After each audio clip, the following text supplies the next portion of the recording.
दोस्तों आप स्क्रीन पर देख सकते हैं कि किस तरह एक ड्राइवर अपनी गाड़ी को ड्राइव कर रहा है। अस्सलाम वालेकुम दोस्तों, मैं हूं असलम आलम और आप देख रहे हैं गल्फ एक्सपर्ट। दोस्तों इस वीडियो में कतर के बारे में कुछ लेटेस्ट अपडेट आप लोगों के साथ में शेयर करने वाले हैं, तो इस वीडियो को लास्ट तक ज़रूर देखें।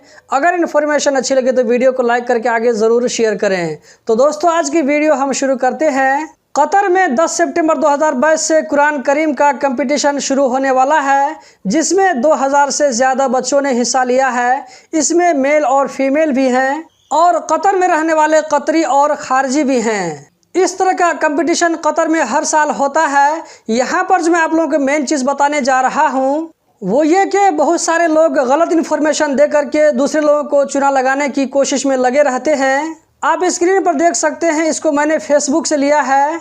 इसमें लिखा है कि कतर में इंटरनेशनल कुरान कंपटीशन के लिए रजिस्ट्रेशन का काम शुरू हो चुका है, जो कि 2023 में होगा और पहला प्राइज 3 करोड़ का होगा। ये इन्फॉर्मेशन सही नहीं है, इसीलिए इसके पीछे चल करके अपना बायोडाटा या अपना पर्सनल इन्फॉर्मेशन किसी दूसरे के साथ में शेयर मत करें। हो सकता है कि इस तरह के कंपटीशन में रजिस्ट्रेशन करवाने के लिए आपसे मोटी रकम डिमांड किया जाए, तो इस तरह के पोस्ट से हमेशा बच करके रहें। दोस्तों मैंने आप लोगों को अवेयरनेस का काम कर दिया है, बाकी आप लोग इस वीडियो को शेयर करके दूसरे लोगों तक पहुंचाएं और उसको बाखबर करें। आज का जो दूसरा अपडेट है वो है बल्दिया की तरफ से। बल्दिया की तरफ से कहा गया है कि पूरे कतर में 4,01,670 टन घरेलू कचरे को साफ किया गया है और इसको दूसरी जगह ट्रांसफ़र किया गया है। कतर में वर्ल्ड कप करीब आने वाला है, ऐसे में सफाई की अहमियत और भी ज़्यादा बढ़ जाती है। रास्ते में इधर उधर कहीं पर कचरा डालने से फाइन भी आ सकता है, इस चीज़ की तरफ ज़रूर ध्यान रखें। लेबर मिनिस्ट्री की तरफ से अगस्त के महीना के बारे में रिपोर्ट पब्लिश कर दिया गया है। अगस्त के महीने में टोटल 9,945 न्यू वीज़ा एप्लीकेशन कंपनियों की तरफ से रिसीव हुए, जिसमें से 5,489 एप्लीकेशन को अप्रूवल मिला, जबकि 4,456 एप्लीकेशन को रिजेक्ट कर दिया गया। दोस्तों इससे पता चलता है कि कतर में अभी तक जो है वीज़ा इशू का काम हो रहा है।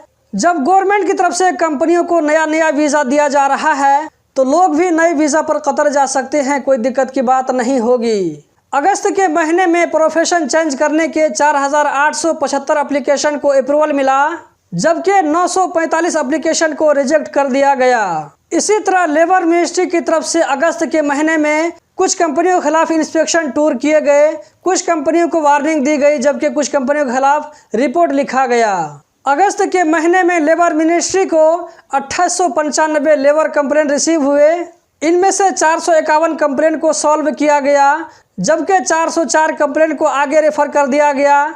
2040 कंप्लेंट पेंडिंग में है। दोस्तों आप स्क्रीन पर देख सकते हैं कि किस तरह एक ड्राइवर अपनी गाड़ी को ड्राइव कर रहा है। एक साइड के दोनों पहियों को ऊपर उठा करके दूसरी साइड के दोनों पहियों पर सिर्फ गाड़ी को चला रहा है। राउंड अबाउट में एक रिस्क वाला करतब दिखाने की कोशिश कर रहा है। कतर में इस तरह गाड़ी ड्राइविंग करना बिल्कुल भी अलाउ नहीं है, पकड़े जाने पर सख्त कानूनी कार्रवाई होती है। ये वीडियो एजुकेशन सिटी के करीब की बताई जा रही है। किसी ने इस वीडियो को सोशल मीडिया पर अपलोड कर दिया, जो कि वायरल हो गई। पुलिस फौरन एक्शन में आ गई और इसके खिलाफ एक्शन लिया गया। गाड़ी के साथ में ड्राइवर को भी पकड़ लिया गया है। कतर ही नहीं बल्कि गल्फ की सारी कंट्रीज में इस तरह की हिम्मत बाहर के लोग नहीं कर सकते हैं, बल्कि वहाँ के सिटीजन ही कर सकते हैं। वहाँ पर बाहर के रहने वाले लोग इस तरह की बेवकूफ़ी नहीं करते हैं और कभी करनी भी नहीं चाहिए। तो दोस्तों यही थी आज की वीडियो, उम्मीद करता हूँ ज़रूर पसंद आई होगी। इस वीडियो को लाइक करके ज़रूर आगे शेयर करें। वीडियो देखने का बहुत बहुत शुक्रिया।